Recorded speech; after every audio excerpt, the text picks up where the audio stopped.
Hello दोस्तों, आज है 8 नवंबर 2023 दिन बुधवार का। आज के मुख्य समाचार, बड़ी खबरें, देश और दुनिया का ताजा अपडेट लेकर हाजिर हो गए हैं। देश के अलग अलग राज्यों की ओर से, सरकारों की ओर से महत्वपूर्ण अपडेट, नए नियम, बड़ी घोषणाएं, बड़ा ऐलान की जानकारियां लेंगे। बहुत ही महत्वपूर्ण और काम की ताजा खबरों का अपडेट मिलने वाला है। वीडियो को आप पूरा ध्यान से आखिर तक जरूर देखते रहिएगा। तो आइए दोस्तों, बिना टाइम विलंब के शुरुआत करते हैं आज की पहली बड़ी खबर। पटाखों पर प्रतिबंध दिल्ली एनसीआर तक ही नहीं, ये हर राज्य के लिए है। सुप्रीम कोर्ट ने यह महत्वपूर्ण अपडेट दिया। दिल्ली एनसीआर में प्रदूषण से बिगड़ते हालात के बीच सुप्रीम कोर्ट ने मंगलवार को इस मसले पर सुनवाई की। दिल्ली एनसीआर में प्रदूषण से बेकाबू होते हालात के बीच सुप्रीम कोर्ट ने मंगलवार को कहा कि बेरियम युक्त पटाखों पर प्रतिबंध लगाने का आदेश हर राज्य पर लागू होता है और ये केवल दिल्ली एनसीआर क्षेत्र तक ही सीमित नहीं है। शीर्ष अदालत ने कहा कि ऐसे पटाखों का हानिकारक असर तो पूरे देश में होगा। आपको बता दें, सुप्रीम कोर्ट ने 2018 में वायु और ध्वनि प्रदूषण पर अंकुश लगाने के लिए पारंपरिक पटाखों को फोड़ने पर प्रतिबंध लगा दिया था। बेरियम युक्त पटाखों पर प्रतिबंध अब दिल्ली एनसीआर तक ही नहीं, यह हर राज्य पर लागू होता है। दिल्ली एनसीआर में आपको बता दें, हवा बेहद ही खराब श्रेणी में है। दिल्ली में 10 नवंबर को हल्की बूंदाबांदी के आसार हैं। वहीं आपको बता दें, सुप्रीम कोर्ट ने कहा कि हमारा बुलडोजर चला तो रुकेगा नहीं। दिल्ली के प्रदूषण के हालातों पर इस तरह की बात कही है। सब्र खत्म हो रहा है। राजस्थान, यूपी, पंजाब, हरियाणा में पराली जलाना बंद करें। चलिए आगे बढ़ते हैं। बड़ी खबर, पुर्तगाल के भारतवंशी प्रधानमंत्री एंटोनियो कोस्टा ने इस्तीफा दिया।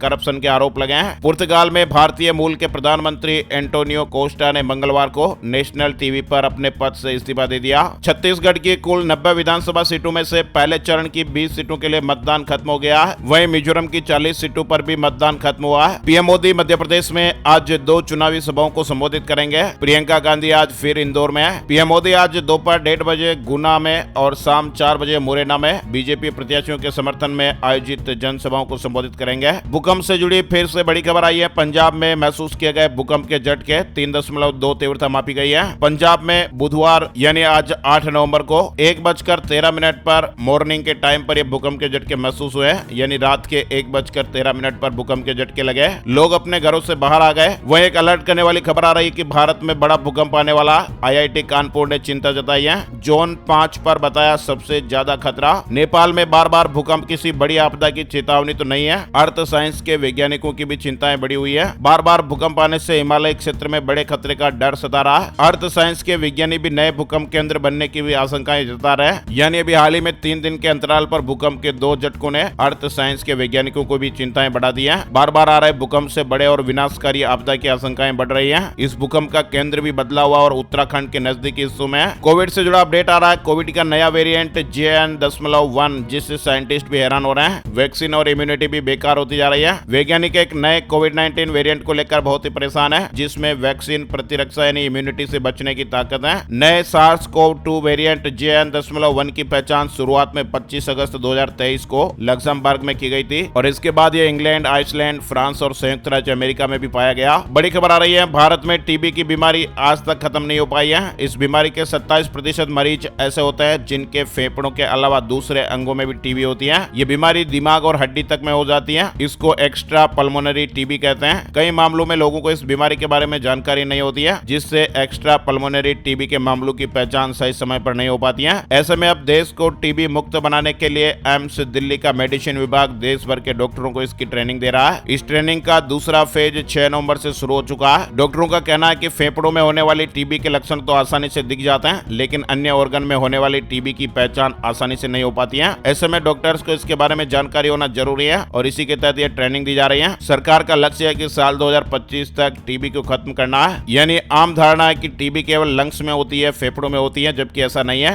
टीबी किडनी, ब्रेन, गला और पेट में भी हो सकती है। जिन लोगों के शरीर में इम्यूनिटी कमजोर होती है उनको ये बीमारी आसानी से शिकार बना सकती है। जीएसटी से जुड़ा बड़ा अपडेट आ रहा है। वित्त मंत्री निर्मला सीतारमण ने कहा कि सभी व्यापारिक प्रतिष्ठानों को जीएसटी के दायरे में लाया जाएगा। कांग्रेस की दूसरी भारत जोड़ो यात्रा दिसंबर से फरवरी के बीच ये गुजरात से मेघालय तक होगी। पहली यात्रा 145 दिन तक चली थी। बिहार से जुड़ी बड़ी खबर आ रही है। नीतीश कैबिनेट ने 75% आरक्षण का प्रस्ताव पास किया। नीतीश कुमार की कैबिनेट ने राज्य में आरक्षण का दायरा 60% से बढ़ाकर 75% करने का प्रस्ताव पास कर दिया। बिहार विधानसभा में मंगलवार को आरक्षण बढ़ाने का सुझाव दिया था। इसके बाद फिर कैबिनेट ने इस पर मुहर लगा दी। अब यह आरक्षण बिल 9 नवंबर को सदन के पटल पर रखा जाएगा और सदन से पारित होने के बाद राज्यपाल को भेजा जाएगा। इससे पहले बिहार में मंगलवार को देश का पहला जातिगत आर्थिक सर्वे भी पेश किया गया। वहीं बिहार से जुड़ी एक और बड़ी खबर है। नीतीश कुमार ने कहा कि बिहार में सभी वर्गों में गरीब लोग पाए गए हैं। बिहार में 2,76,00,000 परिवार है, जिसमें से 59.19% लोगों के पास पक्का मकान है। 39 लाख परिवार झोपड़ी में है। 94 लाख गरीब परिवारों के लिए सीएम नीतीश कुमार जी ने बड़ा ऐलान किया और कहा कि जमीन और घर बनाने के लिए 2-2 लाख रुपए दिए जाएंगे। जमीन के लिए सरकार 1 लाख रुपए देगी, घर बनाने के लिए 1,30,000 रुपए मिलेंगे। 2 लाख रुपए तक की राशि हर परिवार को मिलेगी जो गरीबी रेखा में है। प्रदूषण रोकने के लिए हिसार में धारा 144 लागू हो गई है। औद्योगिक, आवासीय या ग्रामीण क्षेत्रों में कूड़ा कचरा, पत्तियां, प्लास्टिक, रबर और अन्य ज्वलनशील पदार्थ जलाने पर प्रतिबंध लगाया गया। हिमाचल से जुड़ी बड़ी खबर आ रही है। सार्वजनिक वितरण प्रणाली के तहत प्रदेश में राशन कार्ड धारकों को दी जाने वाली सस्ती दालों और तेल के नए दाम तय कर दिए गए हैं। बीपीएल परिवारों को दी जाने वाली मास की दाल अब 4 रुपए महंगी हो गई है। एपीएल उपभोक्ताओं को मलका दाल 64 के बजाय अब 73 रुपए प्रति किलो की दर से मिलेगी। 9 रुपए की बढ़ोतरी हुई है। रिफाइंड तेल की कीमत में भी 10 रुपए तक की बढ़ोतरी हुई है और ये बढ़ी हुई कीमत बीपीएल और एपीएल दोनों के लिए है। रिफाइंड तेल लोगों को 114 रुपए में मिलेगा, जो पहले 104 रुपए प्रति लीटर मिलता था। दिवालिया हो गई है बड़ी कंपनी। ऐलान के बाद बाजार में हाहाकार मच गया, ट्रेडिंग भी ठप हो गई। Flexible work space provider WeWork दिवालिया हो रही है। कभी वॉल स्ट्रीट की बड़ी कंपनियों में शुमार रही वी वर्क ने अमेरिका में दिवाला संरक्षण के लिए आवेदन किया है। वही दोस्तों आपको बताएं, इस दीपावली लक्ष्मी पूजा पर 5 राजयोग बन रहे हैं। साथ ही महालक्ष्मी, सौभाग्य और आयुष्मान नाम के 3 शुभ योग भी बन रहे हैं। सदियों से ऐसा संयोग नहीं बना है। दीपावली पर कुल 8 महायोग हैं। हर्ष योग, गज केसरी योग, उभयचरी योग, काहल योग, दुर्धरा योग, महालक्ष्मी योग, सौभाग्य योग और आयुष्मान योग। दीपावली 12 नवंबर को मनाई जाएगी। ज्योतिषाचार्यों का कहना है कि दीपावली पर शुभ योगों की ऐसी स्थितियां पिछले 700 सालों में नहीं बनी है। इतने शुभ संयोग बनने से ये लक्ष्मी पर्व सुख समृद्धि देने वाला रहेगा और दीपावली पर बन रही ग्रह स्थितियां देश की तरक्की का शुभ संकेत भी दे रही हैं। गाजा में सिक्योरिटी संभाल सकता है इजराइल। नेतन्याहू ने गाजा में शासन के सवाल पर चुप्पी साधी और कहा कि हमारा मकसद सिर्फ हमास का खात्मा। कोलंबिया में समुद्र से निकाला जाएगा 315 साल पुराना जहाज। इसमें 1.66 लाख करोड़ का 200 टन खजाना है। यानी कोलंबिया की सरकार ने 315 साल पहले डूबे एक जहाज को कैरेबियन सागर से निकालने का फैसला किया है। सेन होजे नाम के इस जहाज पर सोने चांदी सहित 1,66,000 करोड़ डॉलर का 200 टन खजाना लदा हुआ था। दिवाली से पहले दामी सरकार का तोहफा, 6,000 कर्मचारियों को मिलेगी पुरानी पेंशन। पुरानी पेंशन पाने की शर्तों को पूरा करने वाले कर्मचारियों के संबंध में आवश्यक आदेश जारी किए जाएंगे। इसके बाद उनका नई पेंशन योजना का खाता आदेश जारी होने की तिथि से बंद किया जाएगा। मैक्सवेल की डबल सेंचुरी से ऑस्ट्रेलिया जीत गया है। अफगानिस्तान और ऑस्ट्रेलिया मैच के दौरान क्रिकेट फैंस ने क्रिकेटर का ऐसा साहस देखा जिस पर आसानी से भरोसा नहीं किया जा सकता। ग्लेन मैक्सवेल, जिन्होंने 201 रन की नाबाद पारी के लिए हरियाणा के 7 जिलों में 5वीं तक स्कूल बंद कर दिए गए हैं। गुरुग्राम, फरीदाबाद में 2017 से पुरानी डीजल कार और 2010 से पुरानी पेट्रोल गाड़ी पर भी रोक लग गई है। हरियाणा में बढ़ते हुए वायु प्रदूषण को देखते हुए 7 जिलों में प्राइमरी स्कूल बंद किए गए हैं। मंगलवार को जींद और कैथल के बाद पानीपत व रोहतक में भी 5वीं क्लास यानी प्राइमरी स्कूल तक छुट्टियां कर दी गई हैं। इससे पहले गुरुग्राम, फरीदाबाद और झज्जर में नर्सरी से प्राइमरी तक के स्कूल बंद किए जा चुके हैं। उत्तराखंड में शूटिंग पर अब मिलेगी 3 करोड़ की मदद। द वेब सीरीज के लिए भी आकर्षक मौका। उत्तर प्रदेश के अलीगढ़ जिले का नाम बदलकर हरिगढ़ करने के प्रस्ताव को नगर निगम की बैठक में सभी पार्षदों ने सर्वसम्मति से मंजूरी दे दी है। अब इस प्रस्ताव को आगे शासन को भेजे जाने की तैयारी है। धनतेरस से पहले बैंक खातों में भेजे गए 1250 रुपए। लाडली बहनों के बैंक खातों में 1596 करोड़ रुपए की राशि भेजी गई है। एसएससी ने वार्षिक परीक्षा कैलेंडर जारी कर दिया है। आगामी वर्ष 2024-25 में होने वाली परीक्षाओं का कैलेंडर जारी किया गया है। एसएससी एग्जाम कैलेंडर जारी हो गया। बड़ी खबर आ रही है, नोएडा पुलिस ने एल्विस को भेजा समन, कहा जांच में सहयोग करें और बयान दर्ज कराएं। यूट्यूबर और बिग बॉस OTT 2 के विनर एल्विस यादव को नोएडा पुलिस ने पूछताछ के लिए समन भेजा है। इस तरह की मीडिया रिपोर्ट्स और खबरें। हिमाचल प्रदेश में आज से ही बारिश और बर्फबारी। 9 से 11 नवंबर को येलो अलर्ट है। ज्यादा ऊंची चोटियों पर बर्फ गिरेगी। टूरिस्ट को गर्म कपड़े लाने की सलाह दी गई है। राजस्थान की बड़ी खबर है,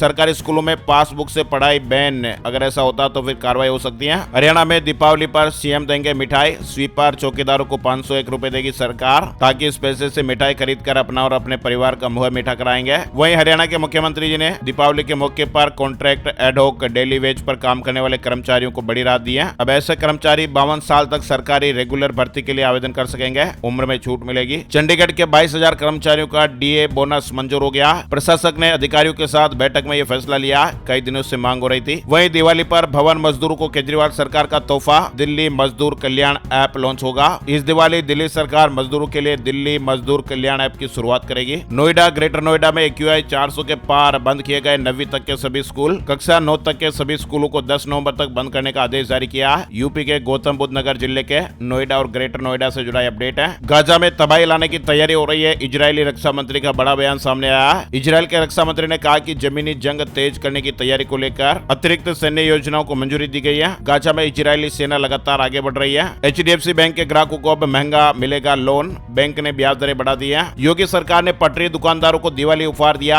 आय बढ़ाने के लिए सभी जिलों में लगेगा दीपावली मेला, निर्देश भी जारी हो गए। इसके अलावा यूपी में आपको बता दें, सरचार्ज माफी के साथ किस्तों में बिजली बिल चुकाने का मौका, आज से OTS लागू हो गया। उत्तर प्रदेश के विद्युत उपभोक्ताओं के लिए एक मुश्त समाधान योजना आज बुधवार से प्रारंभ हो जाएगी। पुराने चालान पेंडिंग होने पर इस राज्य में नहीं मिलेगा PUC सर्टिफिकेट। 1 दिसंबर से ये नियम लागू हो रहा है। केरल में 1 दिसंबर 2023 से उन सभी वाहन मालिकों को PUC सर्टिफिकेट जारी नहीं किया जाएगा जिन्होंने लंबी चालान का निपटान नहीं किया। नवोदय विद्यालय समिति ने 9वीं और 11वीं कक्षा के संबंध में एक महत्वपूर्ण सूचना जारी की है। NVS ने 9वीं और 11वीं कक्षा के लिए लेटरल एंट्री सिलेक्शन टेस्ट के लिए रजिस्ट्रेशन प्रक्रिया को आगे बढ़ा दिया है। अब इस परीक्षा के लिए स्टूडेंट 15 नवंबर 2023 तक आवेदन कर सकते हैं। बात कर लेते हैं gold price today, silver price today. सोना और चांदी सस्ता हुआ। सोने चांदी के भाव, मंगलवार सुबह सोने का भाव 60,772 रुपए प्रति 10 ग्राम पर रहा। वहीं चांदी का भाव 71,286 रुपए प्रति 10 ग्राम पर रहा। मौसम की जानकारी का ताजा अपडेट वेदर न्यूज टुडे में। संपूर्ण भारत का आज 8 नवंबर 2023 का मौसम पूर्वानुमान। आज का मौसम कैसा रहेगा? स्काईमेट वेदर अपडेट के मुताबिक अगले 24 घंटों के दौरान तमिलनाडु, केरल और दक्षिणी कर्नाटक में मध्यम से भारी बारिश होने का अनुमान है। लक्षद्वीप और आंध्र प्रदेश में हल्की से मध्यम बारिश के साथ 1-2 स्थानों पर भारी बरसात हो सकती है। उत्तरी आंतरिक कर्नाटक, रायलसीमा, गोवा, दक्षिणी छत्तीसगढ़ के कुछ इलाके, तेलंगाना, अंडमान और निकोबार द्वीप समूह में हल्की से मध्यम बारिश होने का अनुमान है। गिलगित बाल्टिस्तान, मुजफ्फराबाद, लद्दाख और जम्मू कश्मीर में हल्की बरसात हो सकती है। दिल्ली और NCR का वायु गुणवत्ता सूचकांक अगले 3 दिनों तक गंभीर श्रेणी में बना रह सकता है। उम्मीद है कि उत्तर पश्चिम से आने वाली हवाओं की गति बढ़ेगी, जिससे वायु प्रदूषण से कुछ राहत मिल सकती है। आज के मुख्य समाचार ब्रेकिंग न्यूज अपडेट में फिलहाल बस इतनी खबरें। ऐसे ही काम की ताजा खबरों का वीडियो हर रोज आपके मोबाइल पर दिखाई देता रहे, इसलिए इस वीडियो को आप अभी के अभी लाइक कर दीजिए। फेसबुक और व्हाट्सएप पर भी इस वीडियो को आप एक बार जरूर शेयर कर दें, ताकि आपके मोबाइल पर ऐसी काम की खबरों का वीडियो हर रोज दिखता रहे और आप ऐसी ताजा खबरों के अपडेट हर रोज लेते रहें। वीडियो को पूरा देखने के लिए आपका दिल से शुक्रिया और धन्यवाद। जय हिंद, जय भारत, वंदे मातरम।